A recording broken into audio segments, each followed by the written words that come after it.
Hi, and welcome to day one of Joleisa's Vlogmas. We're going to be vlogging each day for Christmas. The 22nd is going to be awesome because it will be your birthday. Have yourselves a very Merry Christmas. Enjoy! Oh, oh, oh. We're going to start off by making a wreath for the front door.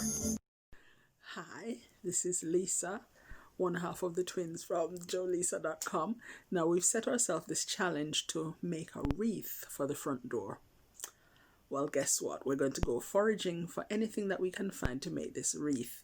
But we've only got one front door, so I think Joe's wreath will have to go on the back door.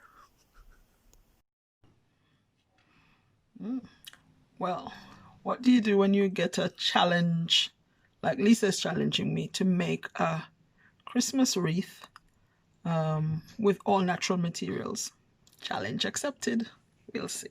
So this is Lisa's finished wreath made from a wreath form, holly leaves and berries, pine cone, and I think it looks amazing. Now I know you can't see Joe's wreath, but that's because it's not finished yet, but she assures me it will be done and it will be amazing. So check back to see Joe's wreath.